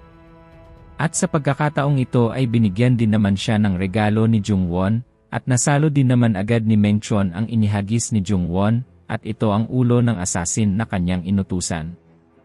Kaya't sa bilis ni Jung-won ay nakalapit din naman agad ito sa harapan ni Meng Chon, at nagsalpukan na nga ang kanilang mga espada. At pangiti pang sinabi ni Jung-won na ibabalik niya ang ginawa ni Meng Chon. At napapaisip din naman ang bulag kung ano ang nangyari at bakit hindi nasunod ang kanyang mga plano. At 2 oras ang nakaraan makikita ngang kasama ng tagapangasiwa ang mga guards. At pumunta nga sila dito dahil nagbigay ng mensahe si Meng Chon sa kanya na si Jung-won ay isang espiya na galing sa Orthodox Morim. Kaya't inutusan nga niya ang isang guard na palabasin na si Jung-won. Subalit bigla din namang lumabas ang ating bida at dala-dala nito ang katawan ng assassin, at dagdag pa nga niyang sinabi na bakit ay hindi nila alam na mayroong assassin na sumalakay sa kanila. Ngunit sinagot din naman siya ng taga-pangasiwa na alam naman nila at gusto lang nilang sundan kung saan ito papunta. At dumiretso nga ito sa kwarto ni Jung-won kaya't nagdududa siya. Ngunit sinagot din naman agad siya ni Jung-won na yon na nga ang nangyari kaya tinorture niya ang assassin. Subalit sinabi din naman ng tagapangasiwa na baka espiya ang assassin at nakikipag-contact ito kay Jung-won. Kaya't napapangiti na ang tagapangasiwa at parang mako-corner na niya ang ating bida. Subalit napangiti din naman si Jung-won kaya't bigla nga itong nainis at bigla din namang lumabas ang Dark Sect leader sa loob ng mansion ni Jung-won. Kaya't napapatanong nga siya kung ano ang ginagawa ng tagapangasiwa dito. At bigla din namang nagising ang assassin at nagsisisigaw ito, at kasabay dito ay kinausap niya ang tagapangasiwa at humihingi ito ng tawad sa kanya, na sinabi niya ang lahat at nabulilyaso ang kanilang plano. Kaya't hindi na makapaniwala ang tagapangasiwa sa mga sinasabi ng assassin, at lingid sa kaalaman nila ay sinaniban na pala ito ng Blue Spirit. Kaya't bigla nga itong nanginig at sinabi niya sa Dark Sect leader na ipini-frame up lang siya. At sinabi din naman ng ibang guard na mabuting tao si Jung-won, hanggang sa ang lahat ay nabaligtad at naging salarin pa nga ang tagapangasiwa. At nagsisisigaw pa nga ito at sinabi niyang mali ang kanilang pagkakaintindi, at biglang ang nagalit ang Dark Sect leader at pinugutan niya ng ulo ang assassin. At pasigaw ngang sinabi ng leader na patay na ang nagdudulot sa kanila ng hindi pagkakaintindihan, at huwag na nila itong pag-uusapan pa. Kaya't naintindihan din naman agad ito ng kanyang mga guards, at ang lahat ng mga nandito, at ang pakiramdam niya ay parang mayroong sumasabotahe sa sitwasyon, at hindi na alam ng Dark Sect leader na ito pala ay si Jung-won. At bigla nga itong napalingon dahil mayroon siyang kakaibang naramdaman sa kanyang likuran, at dito ay nakita nga niya si Jung-won na pasimpleng ngumingiti pa, at ang kakaibang nararamdaman ng Dark Sect leader ay nanggagaling lang pala dito. At sa kasalukuyan ay patuloy nga ang laban ni na Meng Chon at ni Jung-won, at sa malalim na pag-isip ng bulag, ay tinamaan niya siya ng pagsipa ni Jung-won, kaya't napaluhod na lang din ito at hindi niya matansa ang lakas ng ating bida. At kinakailangan ng tapusin ni Meng Chon itong si Jung-won upang hindi na lumala ang lahat. At nagbigay nga ng babala ang Blue Spirit kay Jung-won na mag-ingat ito kay Meng Chon dahil mas magaling siya sa espada kaysa sa kanya. At patuloy pa ngang nagsasalita ang bulag habang sinasabi na hindi na dapat si Jung-won pumunta dito dahil siguradong mamamatay lang siya. At nagsimula din naman itong umatake kay Jungwon, at nagpatuloy nga siya dito at sinasabing kulang pa ang kaalaman ng ating bida, hanggang sa matamaan nito si Jungwon. At ang pinagkaibahan nilang dalawa ay kulang ito sa experience sa pakikipaglaban. Subalit kalmado pa din naman si Jungwon habang napapaatras at hinahawakan ang kanyang sugat, at nagsimula din namang gumamit ng isang teknik si Mengchon, at napapatulala nga si Jungwon dito habang ito ay kanyang natutunghayan. At pinakawalan na nga ni Mengchon ang kanyang Brave Eternal Flash technique, at naghanda din naman si Jungwon na salagin ito. At habang patuloy nga ang kanyang technique ay minamaliit ni Mengchon ang kakulangan ni Jungwon sa martial arts, at napapahanga din naman si Jungwon dahil ang technique na kanyang pinagmamasdan ngayon ay isang kumpletong sword technique. Kaya't naisipan nga niyang pigilan ito gamit ang kanyang espada.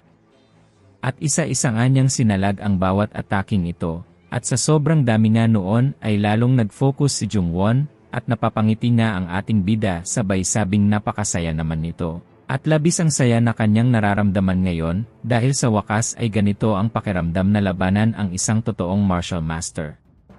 At nagtataka nga si Mengchon na bakit pangiti-ngiti pa si Jungwon, ngunit hindi naman niya mapapayagan ang lahat, at tinawag pa nga nitong isang tanga si Jungwon, dahil masyado itong bumibilib sa kanyang sarili.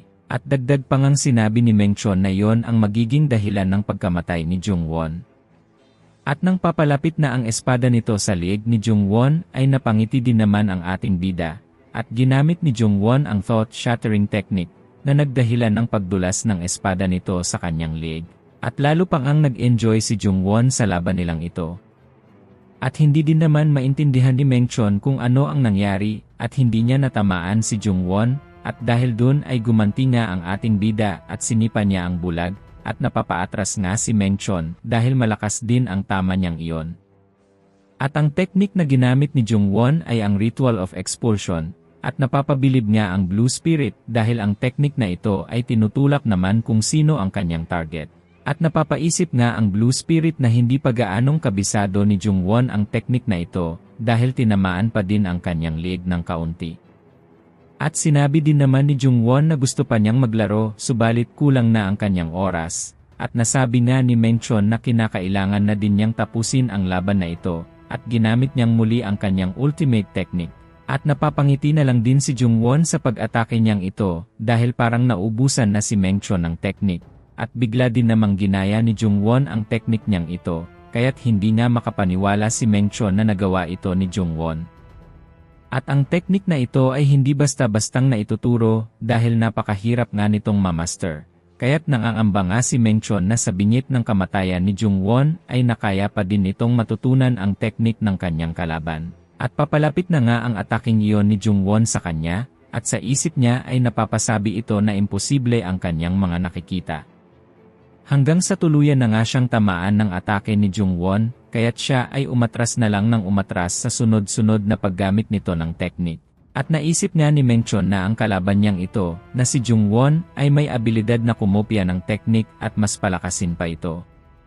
At tama nga ang kanyang hinala na napakadelikado nga nitong si Jungwon, kaya't kahit na anong mangyari ay kinakailangan niya itong patayin sa lugar na ito. At gagawin niya ang lahat kahit na isakripisyo pa niya ang kanyang buhay. At sa mga sandaling iyon ay hindi nga niya namalayan ang paligid, dahil tinamaan na nga ito ng isang napakabilis na pag-atake ni Jungwon. Kaya't napahawak ito sa kanyang liig, at napapasabi na bakit mas dumami ang energy ni Jungwon sa kaunting segundo lamang. At unti-unti ngang gumuguhit ang tama nito sa kanyang liig, at kasabay nito ay nabasag na ang kanyang espada. At ginamit din naman ni Jungwon ang teknik na kanyang nakuha sa kanyang kapatid na si Yeochon, upang mas damami ang kanyang energy ng saglit. At nagtataka naman si Mengchon kung hindi ba ginamit ni Jungwon ang buong lakas nito habang sila ay naglalaban. At sa mga sandaling iyon ay nilapitan nga siya ng ating bida sabay sabing hindi na dapat ito nakialam pa, dahil hahaba pa sana ang kanyang buhay. At pangitingang tumalikod si Jungwon habang ibinabalik nito ang kanyang espada, at patuloy ang pagbulwak ng dugo ni Mengchon sa kanyang liig, at tuluyan nang napugot ang kanyang ulo. At nang matapos na ang laban ay napapasabi na lang din si Jungwon na medyo mahirap din natapatan si Mengchon, At napapaisip din naman ang Blue Spirit na sa kaunting panahon lang ay napakalaki na ang improvement kay Jungwon. At sa mga oras na iyon ay bigla din naman nilang napansin ang mga dark energy sa paligid. At dito ay unti-unti ngang nabuo ang napakaraming dark energy malapit sa katawan ni Mengchon, at ang isang tao na may matinding panghihinayang kung mamatay ay magiging mapaghiganting espiritu. At napapasabi na ang espiritu ni Mengchon na namatay na nga talaga ito, ngunit si Jungwon pa din ang una niyang nakita.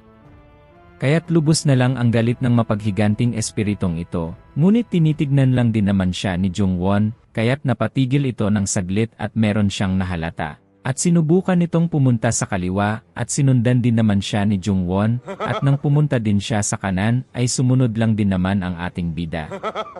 Kaya't bigla itong nagsalita, at sinabing kung nakikita ba siya nito, at dahil doon ay bigla ngang inatake ni Jungwon ang mapaghiganting espiritu ni Mengchon. At hindi naman ito makapaniwala na ang isang nabubuhay na tao ay kayang-kayang saktan ang isang espiritu, kaya't wala na nga itong nagawa at napatitig na lang kay Jungwon, at sabay sinabi ng ating bida na huwag na siyang makikialam pa sa susunod.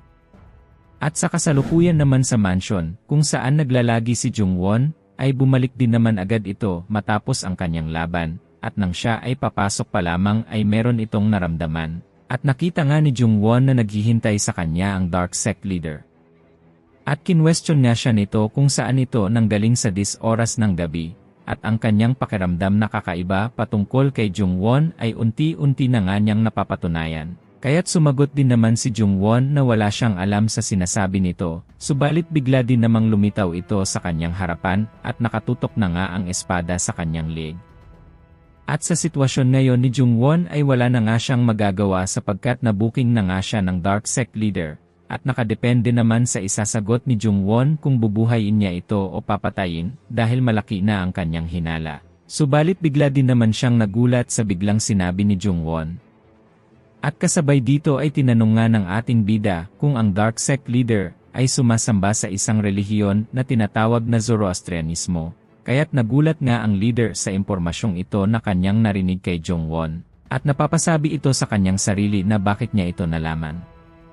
At nalaman niya iyon ni Jungwon bago pa man dumating ang mga guards at ang tagapangasiwa, dahil binasa nga niya ang scroll na dinala ng demonyong monghe, at ang kanyang binasa nga ay hindi isang tula, kundi ay sinabi ng Blue Spirit na isa itong paraan ng panalangin.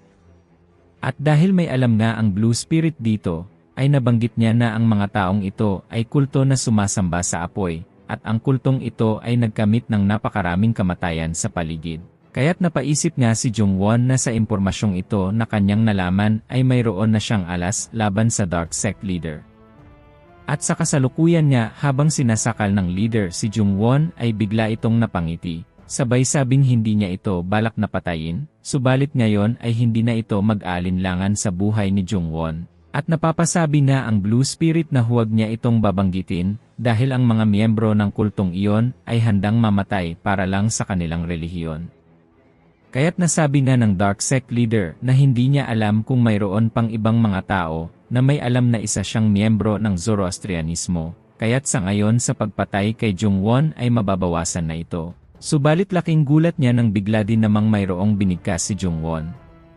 At hinay-hinay nga niyang binigkas ang panalangin ng Zoroastrianismo at na-memorize niya ang bawat nakasulat sa scroll. Kaya't dahil doon ay bigla ngang napaatras ang Dark Sect Leader at binitawan niya si Jungwon. At hindi nga ito makapaniwala dahil ang nakasulat niya sa scroll ay lengguwahe ng Persya at pili lang ang mga tao na marunong sa panalangin na ito. At parang alam din naman ng Blue Spirit ang binabalak na ito ni Jungwon at sa pagkatulala ng Dark Sect Leader ay bigla nga itong napatanong kung si Jungwon ay isa din bang miyembro ng kanilang relihiyon. At sa isip din naman ng ating bida ay sinabi nito na tamang-tama nga ang kanyang plano. At tuwang-tuwa din naman ang Dark Sect Leader dahil sa wakas ay meron na din siyang nakasalamuhang membro din ng kanyang kulto. Kaya't dahil dito ay wala din naman ng naging problema ang leader kay Jungwon. At iniwan din naman niya ito sa kanyang kwarto upang magpahinga. At napapabilib nga ang Blue Spirit sa abilidad nitong si Jungwon sa pagmamanipula ng mga bagay-bagay. At naaalala pa nga ng Blue Spirit na tuwang-tuwa nga ang Dark Sect Leader sa isinulat ni Jungwon at nabanggit nga din doon ang Phantom Sword. Kaya't siguradong hahanapin ito ng Darksec leader. At sa ginawang iyon ni Jungwon ay hindi na siya mahihirapan pang hanapin ang taong iyon upang makapaghiganti. At nabanggit din ng Darksec leader na wala siyang impormasyon patungkol sa Phantom Sword, kaya't medyo namroblema nga si Jungwon, ngunit mayroon din namang mga sabi-sabi na ang Phantom Sword ay isa sa mga guard ng Association leader. At nabanggit niya nito na nakalaban niya ng Phantom Sword ang Toad Poison King. Kaya't napatanong nga si Jungwon kung kaya ba niyang makipag-usap sa Toad Poison King. Ngunit sinagot din naman siya nito na hindi pa po pwedeng makausap sa ngayon ang Toad Poison King sapagkat nagluluksa pa nga ito sa pagkamatay ng kanyang nanay. Subalit ipinakita din naman ni Jungwon ang tatlo niyang plaki na nakuha niya sa pagiging first place sa Corpse Blood Valley at gagamitin niya ito upang makausap ang Toad Poison King. At sa sandaling ito ay natuwa din naman ang Darksec leader, at gusto niyang makatulong sa kamiyembro niya, at dito nga ay napag-usapan nila na kinabukasan ay kaarawan ng apo ng Toad Poison King. At si Jungwon ang kanyang utusan na magdala ng regalo para sa apo ng Toad Poison King, at doon ay pupwede niyang maipakita ang tatlong plaki nito para makausap ang matanda. At napapangiti na lang din si Jungwon dahil mukhang nasusunod ng maayos ang kanyang mga plano papalapit sa Phantom Sword. At kinabukasan niya ay nagsimula ng maglakbay si Jungwon at ang assassin na sinapian ng demonyong monghe, at ang pinakalayunin niya ng ating bida ay kumalap ng impormasyon patungkol sa Phantom Sword. At ang unang hakbang nga dito ay kausapin ang taong nakipaglaban sa kanya. At sa ngayon ay nakarating na nga sila sa mansyon ng Toad Poison King, at kitang-kita din naman na napakalawak ng lugar na ito habang napapaligiran ng mga bulubundukin. At sa mga oras na ito ay gustong-gusto na ngang makita ni Jungwon ang Toad Poison King. Subalit bigla din namang nakita ni Jungwon ang isang pamilyar na tao na papalapit sa kanya, at ito nga si Soyeon, at sa likuran niya ng ating bida ay nandito rin ang ikalawang disipulo ng Association leader, na si Jang Nung-ak. At nagkataon niyang nagkita-kita ang tatlo sa isang lugar, at biglang nagkaroon ng tensyon ang dalawang disipulo, at napapaisip nga si Soyeon na kung suporta lang din ang hanap nito sa Toad Poison King, ay bakit parang mukhang papatayin siya ni Nung-ak. 2 oras nga ang nakakaraan matapos mamatay si Mengchon, ay galit na galit nga si Nung-ak sa mga tauhan sa tinitirhan nito, at inutusan niya ang isa nitong taga-sunod na patayin ang lahat ng mga guard, dahil hindi nila naprotektahan ang kanilang master na si Mengchon. At pinagtataga nga niya ang bawat isang guard at nagliparan nga ang kanilang mga ulo. At galit na galit niya si Nung-ak sa pagkamatay ni Mengchon dahil hindi niya alam kung sino ang may kagagawa nito, subalit bigla din namang nagsalita ang kanyang taga-sunod na napakalinis ng mga sugat ni Mengchon. At sinasadya talagang guluhin ang lugar upang mahirapan silang matagpuan kung sino ang salarin, at ang taong gumawa nga noon ay posibleng nasa level na ng Supreme Peak o nasa mas mataas pa. At sinabi nga ni Nung-ak na taga-sunod din ng tatlong iyon ang kanyang hinala, dahil sila lang din naman ang alam niyang nasa level na iyon at ang kanyang mga kakompetensya. At kahit na anong mangyari ay maghihiganti din siya kung ano ang ginawa nila kay Mengchon. At sa kasalukuyan niya ay nakita nito ang isa sa mga pinagsuspetyahan niyang salarin, at ito nga ay kasama ni Soyeon sa pagkakataong ito. Kaya't hindi nga makapagpigil si Nung-ak dahil nagdadalamhati pa din siya sa pagkamatay ng kanyang taga-sunod. Kaya't pinakalma din naman siya ng kanyang kasama, at umalis na nga lang din ito, at nagsimulang umakyat sa hagdan. At ganun din naman si Soyeon dahil hindi siya papayag na maunahan sa pakikipag-usap sa Toad Poison King. At sumunod na nga lang din si Jungwon, ngunit bigla din naman siyang hinarang ng mga guard sa gate, at gusto nilang malaman kung ano ang pangalan nito. Kaya't sinabi nga ni Jungwon na siya ang disipulo ng Darksec leader, kaya't siya ay pinasusulat na lamang at bumalik sa kanyang pinanggalingan, at dahil dito ay nabigla nga si Jungwon sa kanyang mga naririnig. At dagdag pa nga ng guard na inutusan silang pabalikin ang mga taong hindi importante, dahil nagluluksa pa nga ang Toad Poison King, at pangiti pa nga niyang inasar ang ating bida na ito ang dahilan kung bakit niya pauwiin si Jungwon. At dahil nasa interaksyong ito ay masasayang pa nga ang kanilang paglalakbay, subalit bigla din namang nakagawa ng plano si Jungwon. At makikita nga na nandito ang asawa ng Toad Poison King at ang kanyang ikalawang anak na nag-uusap dahil nandito nga si Nung-ak at si Soyeon. At napaisip nga si Madam Jiang na simula nang magkasakit ang association leader, ay nagsimula din namang kumalap ng suporta ang mga disipulo nito, dahil sila nga ang magiging tagapagmana at isa lang ang pipiliin sa kanila. At nag-aalala nga ang dalawa dahil ang Toad Poison King ay wala sa mood upang makipag-usap sa ngayon, kaya't ang gagawin nila ay papauwiin na lang nito ang dalawang disipulo ng association leader. At nang makarating na nga si Madam Jiang kung saan naglalagi ang dalawa, ay bigla din naman siyang pinuri ng mga ito, at paunang nagsalita si Suyon, at hindi na din naman magpapalamang sinungak at binati nga nito ang kaarawan ng kanilang apo, kaya't nagkaroon din naman agad ng tensyon ang lugar. At hindi nga ito nagustuhan ni Madam Jiang at pinapauwi na silang dalawa, subalit habang pinapaalis nga niya ang mga disipulo ay bigla din naman siyang tinawag ng isang niyang guard. At dala nito ang 3 plaki ni Jungwon kaya't nagulat na lang din si Madam Jiang. At sa pagkakataong ito ay patuloy pa din namang pinipigilan ng mga guard sa gate na makapasok si Jungwon at humingi din naman ng paumanhin si Madam Jiang sa dalawang disipulo dahil si Jungwon ay papapasukin din nila. Kaya't nagulat nga ang dalawa sa sinabing ito ni Madam Jiang. At ito nga ang naisipang paraan ni Jungwon upang makapasok sapagkat ang 3 plaking ito ay katumbas din ng utos ng association leader, kaya't hindi siya matatanggihan. At napapatingin na lang din ang dalawang disipulo at kanilang mga taga-sunod habang papalapit ang ating bida. At nagpakilala nga si Jungwon kay Madam Jiang na siya ang disipulo ng Dark Sect leader. At offer nito ang kanyang pagbati sa asawa ng Toad Poison King. At napagdesisyonan na nga nito na papapasukin silang lahat, upang makita nila ang kanyang asawa, kaya't nagtungo na nga ang mga ito kung saan naglalagi ang Toad Poison King. At makikita ngang ang mansyon na ito ang tirahan ni Baek Saha, at sinabi na nga ng ikalawang anak nito na susubukan naman silang 3 na harapin ng kanyang ama, ngunit sa isang kondisyon, kaya't nagtataka din naman ang mga ito kung ano yon.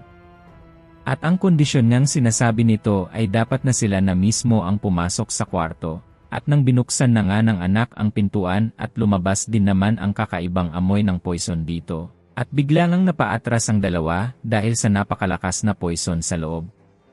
At dagdag pang sinabi ng ikalawang anak na ang mansyon ay punong-puno ng poison, at kinakailangan nilang makalampas doon para makapunta sa kinaroroonan ng kanyang ama, kaya't nangangamba nga ang dalawang disipulo. Sapagkat napakadelikado nga ng poison na ito para sa kanilang katawan, subalit bigla din namang pumasok si Jungwon sa pintuan, at nagulat nga si Madam Jiang at nangangamba para sa kaligtasan ni Jungwon.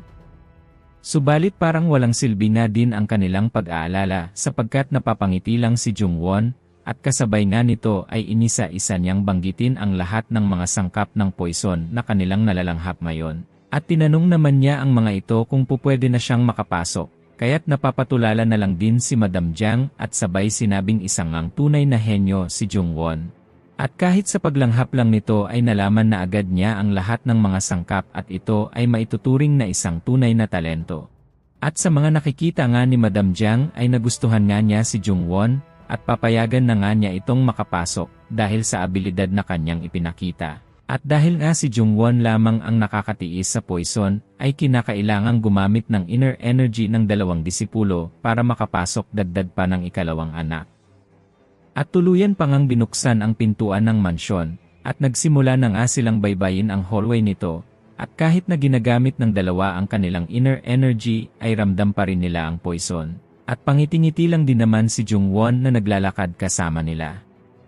At sa wakas ay nandito na nga sila. At itinuro nga ng ikalawang anak ang kwarto ng kanyang ama na kanilang papasukin, at mas lalong nga silang pinag-ingat dahil mas malakas pa ang poison sa kwartong iyon. At ang specialty nga ng kanilang pamilya ay ang poison na kayang-kayang tumunaw ng lahat ng nasa paligid nito, kaya't ang ginagamit nila ay isang espesyal na bato sa paggawa ng kanilang mga kwarto.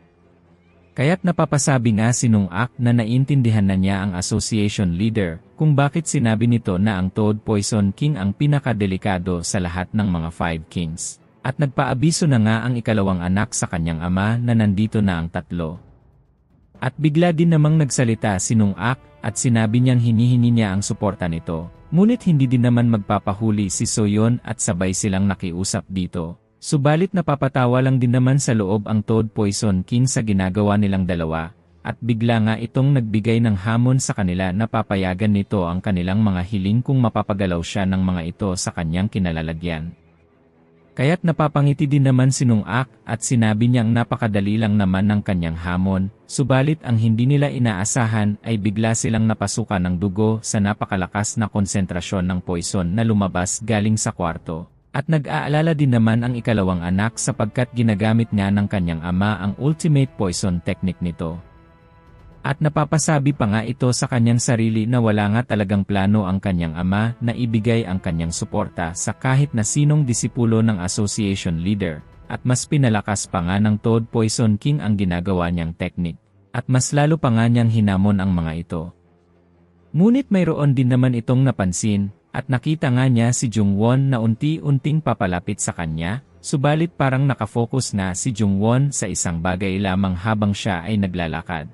At iyon nga ang marka ng sugat nito na nakatatak sa kanyang dibdib, at kaparehong-kapareho nga iyon sa marka na iniwan din sa dibdib ng kanyang lolo, at ang gumawa nga noon ay ang Phantom Sword na siyang pumatay din dito.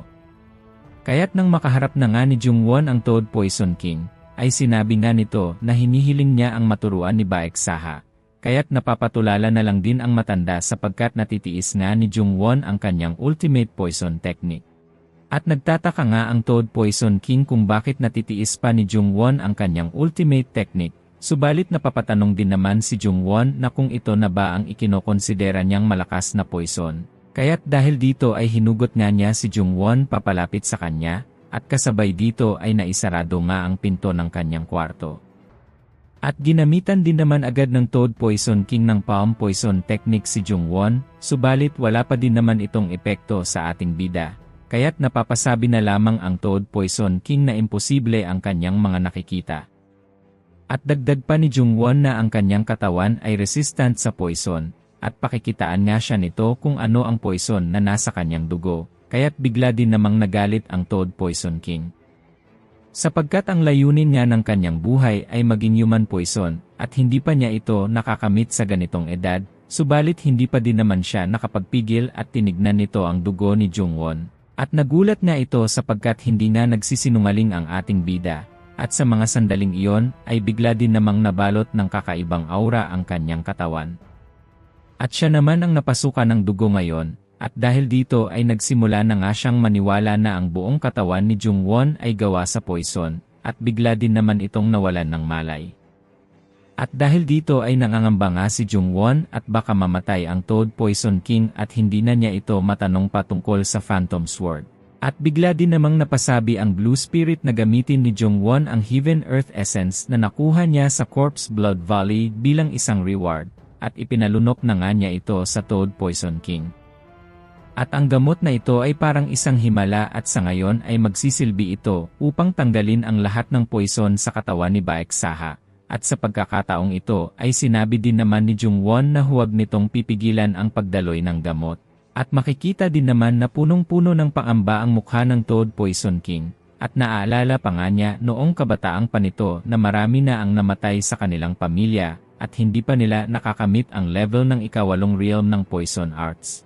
At hanggang sa tumanda nga ito ay wala pang nagiging progreso ang kanyang poison martial arts. At habang iniisip ito ng matanda ay nakita nga niya ang mukha ni Jungwon sabay sabing tanggapin na nito ng buong-buo ang poison. At ganun din ang kanyang ama na sinasabing matagal na niyang naabot ang ikawalong level ng poison arts at hindi lang niya ito tinatanggap, kaya't sa ngayon ay maintindihan na nga ng Toad Poison King ang lahat. At napapasabi nga ang Blue Spirit na ang katawan ng matanda ay nagbabago para ma-adapt ang kanyang bagong enlightenment. At sa ngayon ay sumasailalim siya sa metamorphosis, hanggang sa nabalot nga ng liwanag ang paligid at lumutang ang katawan nito. At bigla din naman itong naramdaman na nagbago na nga siya, at ang kanyang katawan ay naipanganak muli, kaya't masayang-masaya din naman ang Toad Poison King sa bago niyang level ngayon. At dahil nga sa ginawa ni Jungwon ay pagbibigyan nito ang kanyang kahilingan. Subalit ang gusto lang naman ng ating bida ay malaman nito ang lahat patungkol sa Phantom Sword, at sinabi din naman ni Baek Saha na totoong naglaban sila ng Phantom Sword, at sa mga panahong iyon ay wala nga siyang kalaban-laban doon, at sa unang pagkakataon ng kanyang buhay ay wala siyang magawa.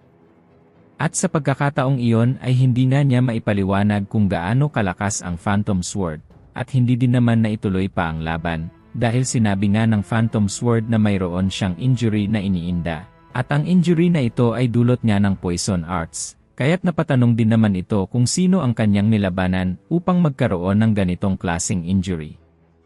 At sinagot din naman siya ng Phantom Sword na ito ay dahil sa Radiant Medicine Immortal. Subalit alam din naman ng Toad Poison King na ang taong iyon ay hindi martial artist kundi ay isang manggagamot lamang.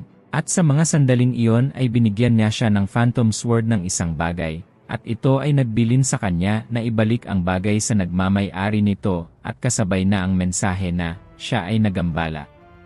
At isa lang din naman ang kanyang hinuha sa kanilang naging laban na iyon at talagang ang Phantom Sword ay isang napakalakas na martial artist. Pati na din ang manggagamot na nagbigay ng injury doon ay isa ding master ng poison arts, at mas malakas pa nga ito sa kanya. Kaya't napatanong nga si Jungwon kung ano ang bagay na inihabilin sa kanya ng Phantom Sword. At ang bagay ng iyon ay ang plaki ng association leader, kaya't ang naging hinuha na ng dalawa na ang may mas nakakaalam pa sa Phantom Sword ay ang association leader, at dahil doon ay ang naging layunin ni Jungwon ngayon ay ang makita ang leader. At nagpaalam din naman na si Jungwon sa Toad Poison King dahil nasagot na nito ang kanyang katanungan. Subalit hindi din naman siya papayagan ni Baek Saha na makaalis nang walang nakukuha sa kanya, at tuturuan niya ito ng isang teknik na magagamit ni Jungwon.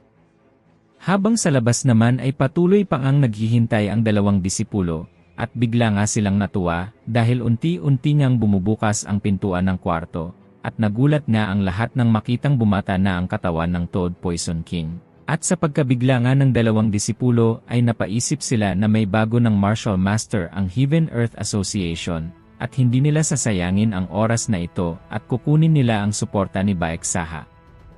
At bigla din naman niyang sinagot ang mga disipulo na hindi pa tapos ang hamon na kanyang ibinigay sa kanila, at ang kondisyon nga nito ay mapagalaw siya sa kanyang kinalalagyan. Kaya't nangamba nga ang dalawa dahil hindi nga nila nagawa iyon. At ipinagbigay alam din naman ng Toad Poison King sa kanyang ikalawang anak, na si Jungwon ang kanyang kukuning disipulo, kaya't itrato niya ito bilang kapamilya at ang kanyang bagong kapatid. Kaya't nagulat nga silang lahat sa announcement ng Toad Poison King, at napasabi din naman si Jungwon na mayroon din naman na siyang master. Subalit dagdag pa nga ni Baek Saha na makikipag-usap ito sa Dark Sect leader para maging dalawa na ang kanyang master. At sa pagkakataong ito ay napaisip nga si Jungwon na bakit iyon ang naging desisyon ng Toad Poison King, at ang magiging resulta ng lahat ay mapupunta kay Jungwon ang lahat ng atensyon imbis na sa mga disipulo. At parang ito nga ang ginawang bagong hamon ng Toad Poison King sa ating bida. At sa kasalukuyan sa Underworld Assassin Pavilion, ay makikita din namang nagmamadali si Shaman Cho, dahil naghihintay na nga sa kanya ang senior disciple, subalit nang makapasok na nga ito ay nakita niyang nakaupo ito sa upuan ng Pavilion Master. At ito nga ang kanyang senior disciple na si Jo Taechung, kaya't binati din naman agad siya ni Shaman Cho sa kanyang pagbabalik galing sa isang mahalagang misyon. At napapaisip nga ang shaman na si Taechung ang dapat na maging master, subalit ito ay napasa sa kanya, at nabanggit nga ni Taechung ang kanilang master.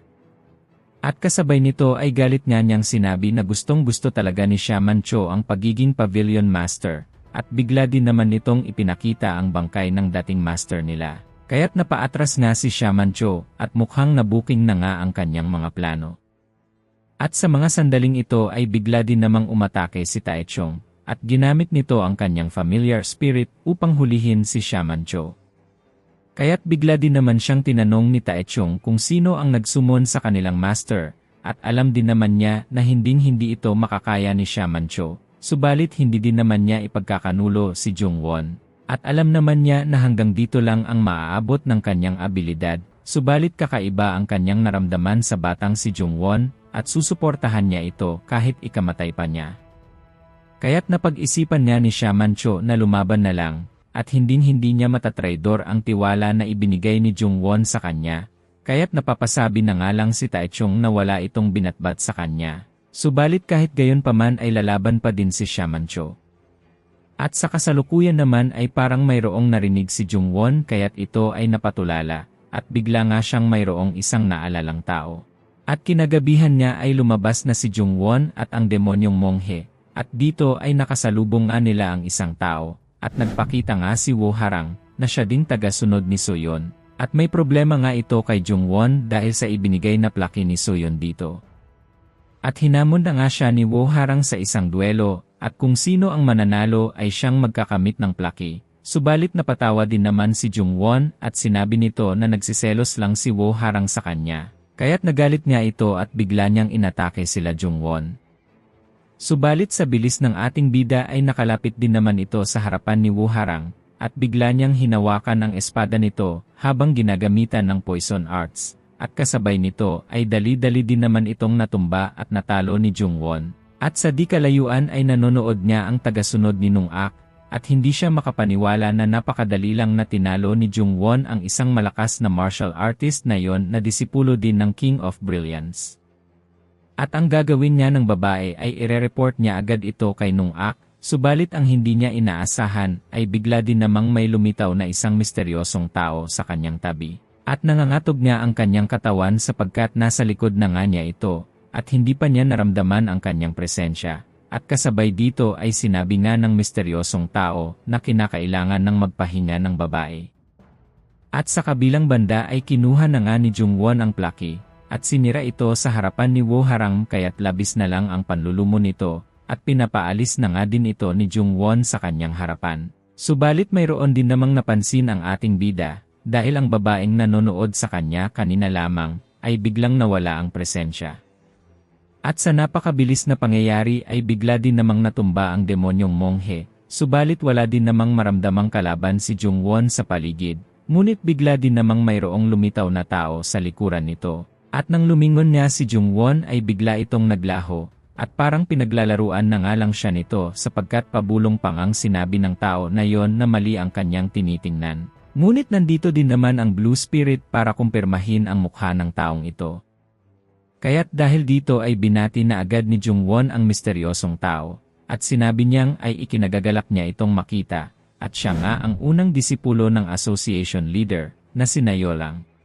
At bigla din naman siya nitong inatake, at siya ay tumilapon papalayo hanggang sa tumama siya sa pader, kaya't nagulat din naman ang Blue Spirit sa ginawang ito ni Nayolang, at kakaiba nga ang nararamdaman nito kay Jungwon, na para bang matagal na niya itong kinainisan.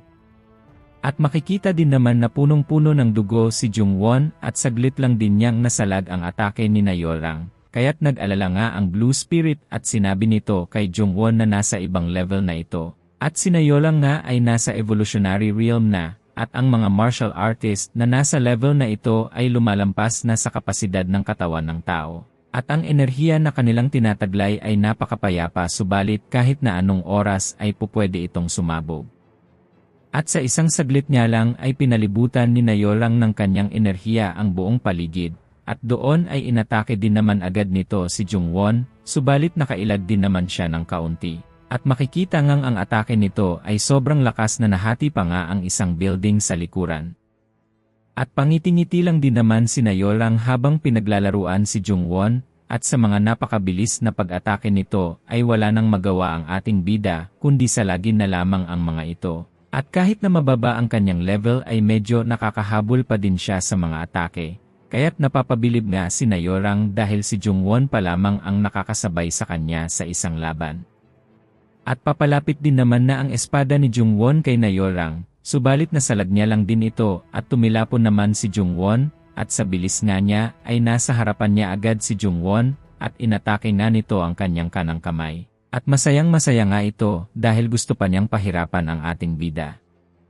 Subalit di naman susuko si Jungwon at ginamit niya ang poison arts na tumama din naman sa dibdib ni Nayolang. Ngunit ang hindi alam ni Jungwon ay nabutas na nga nito ang kanyang tagiliran. Subalit wala din namang epekto sa kanya ang poison na yon at nanginginig na nga ang katawan ni Jungwon sa kanyang mga natamong pinsala. Sabay sinabi din naman ni Nayolang na kung gusto pang mabuhay ni Jungwon. Ngunit hindi na nga ito naghintay pa ng kanyang sagot at napakabilis din naman itong umatake, at ang uunahin niya ay ang kaliwang kamay naman ni Jungwon, ngunit bigla itong napahinto ng mayroong kakaibang nangyari sa paligid. At nabalot na nga ang paligid ng dugo kaya't naantala ang kanyang pag-atake, At kahit gayon pa man ang nangyari ay papatayin pa din niya si Jungwon, at bigla din namang pumasok ang Blue Spirit para iligtas si Jungwon. At sandali lang din naman niya itong malalabanan, kaya't inutusan niya siya ng Blue Spirit na pumunta sa Toad Poison King. At ramdam din naman ng Blue Spirit na mayroong makapangyarihang shaman sa di kalayuan, kaya't delikado sa kanya kung magtatagal ang paggamit ng kanyang kapangyarihan, kaya't habang nilalabanan ng Blue Spirit si Nayorang ay tumakbo na si Jungwon. At napapatanong si Nayorang kung bakit si Soyeon ay nagtatangkang kalabanin siya. Kaya't napapaisip nga ang Blue Spirit na baka nagkakamali lang ito, dahil magkamukhang magkamukha sila ni Soyeon. Ngunit hindi din naman nagsalita ang Blue Spirit at inatake nga niya si Nayorang, subalit sinalag din naman niya ito, at napapasabi pa ngang siya ay proud na proud kay Soyeon dahil nag-improve na ito. At nagpatuloy pa nga ang laban ng dalawa, at ramdam na ramdam sa paligid ang sagupaan ng kanilang mga enerhiya. At napapatanong nga si Nayorang kung bakit si Soyeon ay hindi nagsasalita. At dahil nga hindi pa rin tumitigil ang Blue Spirit sa pag-atake, ay napilitan itong gamitin ang kanyang penetrating eye technique, at nakailad din naman ang Blue Spirit dito, kaya't nahalata nga ni Nayorang na ang kanyang kalaban ngayon ay hindi si Soyeon. At bigla din namang naalarma ang dalawa, at nakita nga ng mga ito na unti-unting kumakalat ang mga dark energy, at ang mga ito ay nanggagaling kay Jungwon, at mas lumakas pa nga ito at ang mga dark energy ay mas kumapal pa. At hindi nga makapaniwala ang Blue Spirit na sa mga oras na ito, ay dumadaan nga ang katawan ni Jungwon sa metamorphosis. Subalit napakabilis din namang nagtungo si Nayorang kay Jungwon, at ang plano niya ay sisirain ang meditation nito upang mahadlangan niya ang energy ni Jungwon, ngunit hindi naman siya papayagan ng Blue Spirit. At patuloy nga niyang pinoprotektahan ang pagme-meditation ni Jungwon, at ang laban niya nila ay hindi matapos-tapos, at ang paligid ay tuluyan nang masisira. At nangangamba din naman ang Blue Spirit sapagkat pag ipinagpatuloy pa niya ito ay maaaring madetect siya ng shaman, at kahit na anong gawin niya ay nakakasabay pa din naman si Nayorang sa kanyang mga atake. At parang nababaliw na nga ito dahil malapit na niyang maabutan si Jungwon, kaya't wala nang magawa ang Blue Spirit kundi ay gamitin ang kanyang buong lakas. At ang buong lugar nga ay nabalot ng kanyang enerhiya, subalit sa di kalayuan ay naramdaman din naman ni Senior Disciple Jo Taechang ang kanyang presensya. Kaya't napangiti na ito at handang-handa na siyang hulihin ang Blue Spirit. At nagsimula na nga itong sumugod kung saan naroroon ang Blue Spirit, at sa ngayon ay natuklasan na nga siya ng shaman, kaya't naiinis na nga ito. At dahil nagkaganito na nga ay lulubos-lubusin na ng Blue Spirit na gamitin ang kanyang ultimate technique, na tinatawag niyang Sword Style of Mon, at napansin din naman agad ito ni Nayorang. At nagtangka din itong umatake gamit ang kanyang ultimate technique Sword Style of Heaven, at sa pagsasalpukan niya ng dalawa ay yumanig ang buong lugar, subalit wala pa ding nangyayari at patuloy pa din ang kanilang laban. At nang papalapit na ngang tumama ang atake ng Blue Spirit kay Nayorang, ay bigla din naman niya itong kinounter-attack. Kaya't nagugulat nga ang Blue Spirit dahil pina-improve pa nga ni Yorang ang teknik na yon.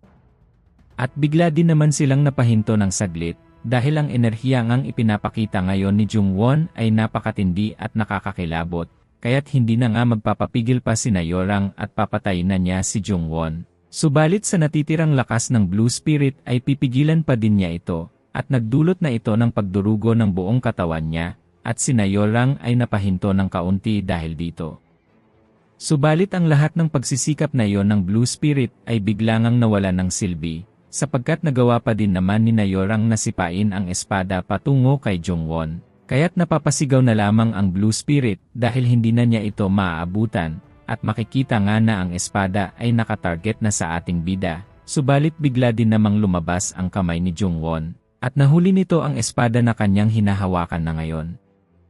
At sa mga sandaling ito, ay tinanggal na ni Jungwon ang kanyang damit, at makikita sa kanyang aura na naabot na din nito ang level ng evolutionary realm.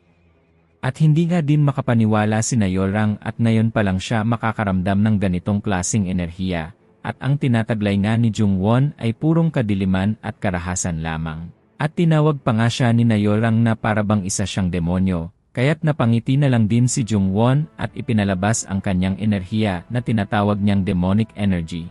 At hindi na nga palalagpasin ni Nayolang ang pagkakataong ito upang patayin ang ating bida. At inutusan din naman ni Jungwon na magtago ang Blue Spirit sa puppet, sapagkat mayroon niyang napakalakas na shaman na malapit lang dito, at nagtataka din naman si Nayorang kung saan na napunta ang Blue Spirit. At walang ano-ano nga ay biglang tumahimik ang paligid, at sa napakabilis na galaw ng dalawa, at sinimulan na nga nilang maglabang muli, at mas matindi na ang galawan ng dalawa. At halos hindi na makilala ang lugar sa mga pinsalang kanilang naidulot.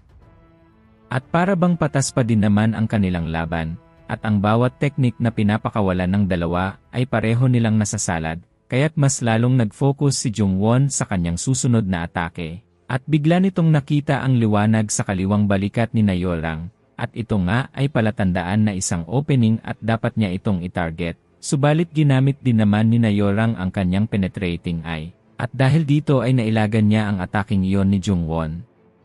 Kaya't nagugulat na lang din ang ating bida sa bilis ng kanyang kalaban, at patawa-tawa pa nga itong si Nayorang, at sinasabi pa niya na kahit ano pa ang enerhiyang taglayin ni Jungwon ay hindi pa rin siya nito matatalo. At kasabay nito ay tinamaan na nga si Jungwon ng sumunod nitong atake sa kanyang dibdib, at nangangamba din naman ang Blue Spirit sa nangyayaring ito sa kanyang master.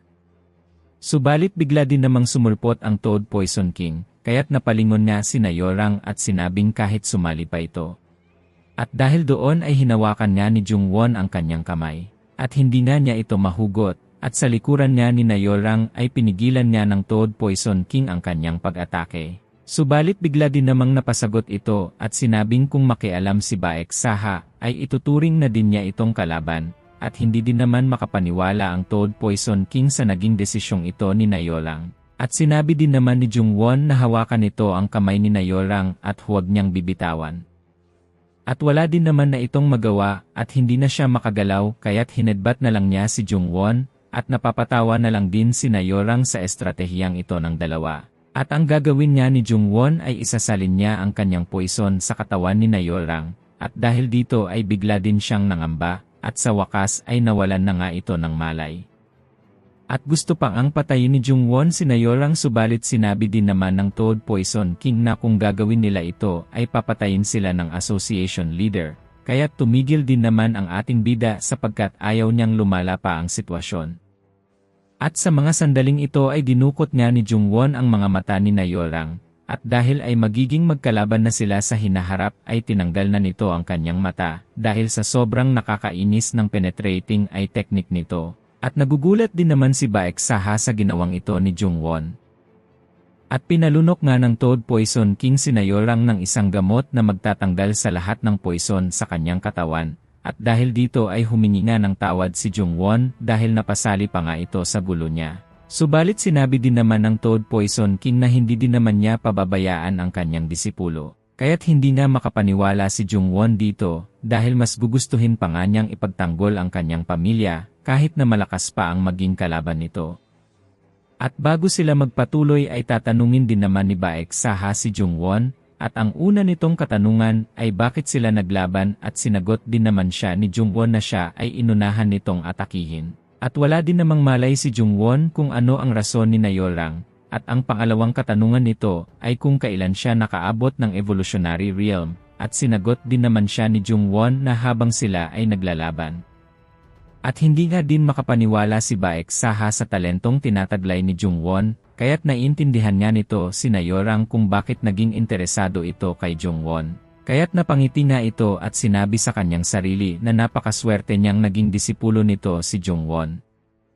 At dahil dito ay nagpaalam din naman si Jungwon sa Toad Poison King, at dinala nga nito si Wo Harang papunta kay Soyeon. At naalala pa nga nito ang naging usapan nila kani-kanina lang na kung sino ang kanilang pipiliing disipulo para maging association leader ay siguradong magkakaroon ng malaking tsansa dahil pareho silang nasa level ng evolutionary realm. At ang pinilingan ni Jungwon ay sinungak dahil mga loyal ang mga tagasunod nito kahit na hindi siya ang pinakamalakas sa lahat ng mga disipulo ng association leader. At doon niya natapos ang usapan ng dalawa. At ang hiling lang din naman ng Toad Poison King na hindi na magdulot pa ng gulo si Jungwon. At sa pagkakataong ito ay tinukso nga ni Jungwon ang Blue Spirit na kung makakaabot siya ng level ng evolutionary realm sa loob ng 2 taon ay tatawagin siya nitong Master. At hindi nga din magawang sabihin ito ng Blue Spirit at siya ay nahihiya. At sa malalim na pag-iisip ni Baek Saha ay napatingin ito kay Nayolang at binalian nga nito ang kanyang paa. At ito ang kanyang ganti sa pagpapahirap niya sa kanyang disipulo na si Jungwon. At simula ngayon ang lahat ay magiging kaabang-abang na. Shout out sa ating mga taga-suporta, lalong-lalo na kay JJ Kahigas, Danilo Jr. Balanon, Reyup-V2T, at pati na din kay Herbie Garchitorena, Michael Sutana, at Gregorio Jr. Plaza. Maraming salamat mga idol.